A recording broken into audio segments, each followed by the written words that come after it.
Hi అండి, అందరికీ నమస్కారం. Welcome to Dhanya recipe. ఈ రోజు మన కిచెన్ లో ఇంట్లో కూరగాయలు ఏమీ లేనప్పుడు సింపుల్ గా చేసుకునే ఉల్లిపాయ పచ్చడిని చూపించబోతున్నాను. ఈ పచ్చడి అన్నంలోకి, టిఫిన్స్ లోకి చాలా బాగుంటుంది. చాలా ఈజీగా కూడా ప్రిపేర్ చేసుకోవచ్చు. తక్కువ టైంలో ఎంతో టేస్టీగా కూడా ఉంటుంది పచ్చడి. ఉల్లిపాయ పచ్చడిని రుచిగా చేయాలంటే ఒకసారి నేను చేసిన విధంగా చేసి చూడండి. చాలా అంటే చాలా బాగుంటుంది అనమాట. ఇంకెందుకు ఆలస్యం, ప్రాసెస్ లోకి అయితే వెళ్ళిపోదాము. ముందుగా కావలసిన పదార్థాలు అయితే చూద్దాము. ఈ సైజు ఉల్లిపాయలు 4 తీసుకున్నాను. 4 తీసుకొని ముందుగానే ఈ విధంగా కట్ చేసుకుని పెట్టేసుకున్నాను. ఒక 10-12 ఎండుమిర్చి తీసుకున్నాను. తినే స్పైసీనెస్ ని బట్టి ఎండుమిర్చి తీసుకోవాలి. 1 స్పూన్ ధనియాలు, 1 స్పూన్ మినపప్పు, 1/2 టీ స్పూన్ జీలకర్ర, 1/2 టీ స్పూన్ ఆవాలు, 1/2 టీ స్పూన్ లో సగము మెంతులు, ఒక 7-8 వెల్లుల్లి రెబ్బలు. చూసారు కదా, చిన్న నిమ్మకాయ సైజ్ అంత చింతపండు అయితే నానబెట్టేసుకున్నాను. కొంచెం తక్కువేనండి, అంత నానబెట్టుకున్నాను అనమాట. నెక్స్ట్ ప్రాసెస్ చూద్దాము. స్టవ్ ఆన్ చేసుకొని కడాయి పెట్టేసుకొని 1 టేబుల్ స్పూన్ అంతా ఆయిల్ అయితే వేసుకున్నాను. ఆయిల్ హీట్ అవ్వగానే మినపప్పు అలాగే 1 by 1 అన్ని కూడా వేసేసుకోవాలి. ధనియాలు, ఆవాలు, మెంతులు, జీలకర్ర వీటన్నిటిని కూడా వేసేసుకొని లో ఫ్లేమ్ లో మంచిగా వేగేదాకా ఫ్రై చేసుకోవాలి. చూసారు కదా, ఈ విధంగా వేగితే సరిపోతాయి అన్నమాట. ఇప్పుడు ఎండుమిర్చి వేసుకుందాము. ఎండుమిర్చి వేసుకున్న తర్వాత ఒక 2 minutes ఫ్రై చేసుకుంటే సరిపోతుంది. ఫ్రై అయిపోయాయి. ఇప్పుడు నేను డైరెక్ట్ గా మిక్సీ జార్ లోకి అయితే తీసేసుకుంటున్నాను.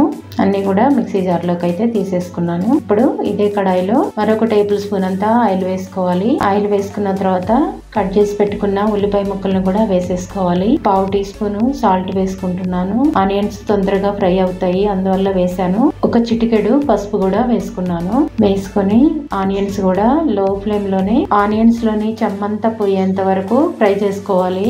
లైట్ పింకిష్ కలర్ లో వచ్చేంత వరకు ఆనియన్స్ ని లో ఫ్లేమ్ లోనే ఫ్రై చేసుకోవాలి. ఆనియన్స్ ని మంచిగా వేయించుకుంటే ఈ పచ్చడి కూడా మంచి రుచి వస్తుంది అనమాట. అందువల్ల జాగ్రత్తగా ఆనియన్స్ ని లో ఫ్లేమ్ లోనే ఫ్రై చేసుకోండి, అప్పుడే బాగుంటుంది పచ్చడి కూడా. చూసారు కదా, ఆయిల్ ఇట్లా సపరేట్ అయిపోయిందంటే ఆనియన్స్ లోని చెమ్మంతా పోయినట్లు అనమాట. ఇలా లైట్ గా పింకిష్ కలర్ లోకి వస్తే సరిపోతుంది అనమాట. ఇప్పుడు స్టవ్ ఆఫ్ చేసేసుకొని నెక్స్ట్ ప్రాసెస్ చూద్దాం. మిక్సీ జార్ లోకి ఇవి వేసుకున్నాను కదండి, ఇవి చల్లారిపోయాయి. 1 స్పూన్ సాల్ట్ వేసుకున్నాను.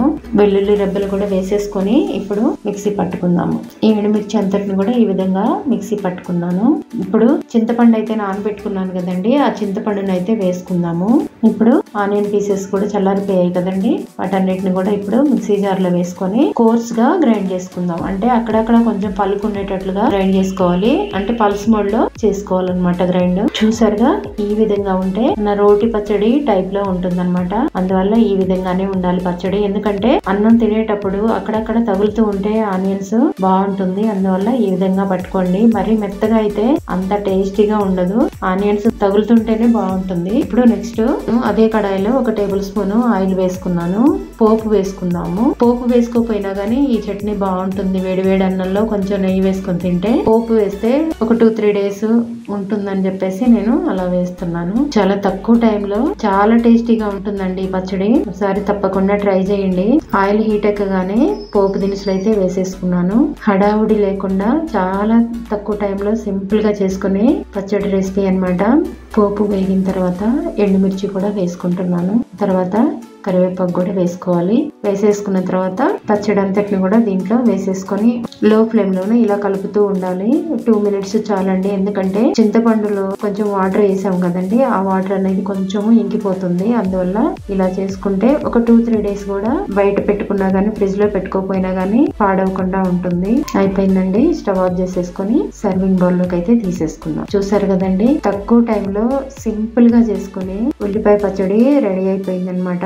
తప్పకుండా ట్రై చేయండి, చాలా రుచిగా ఉంటుంది. వేడి వేడి అన్నంలో తిని చూడండి, అబ్బా ఎంత బాగుందో అంటారు. ఎంత కమ్మగా ఉంటుంది అనమాట ఈ పచ్చడి. కూరగాయలు ఏమి లేనప్పుడు, కూర చేసే టైం లేనప్పుడు ఈ పచ్చడి చేశారంటే అందరూ హ్యాపీగా తింటారు. అలాగే టిఫిన్స్ లో కూడా బాగుంటుంది. తప్పకుండా ట్రై చేసి మీ ఫీడ్బ్యాక్ అనేది నాకు ఇవ్వండి.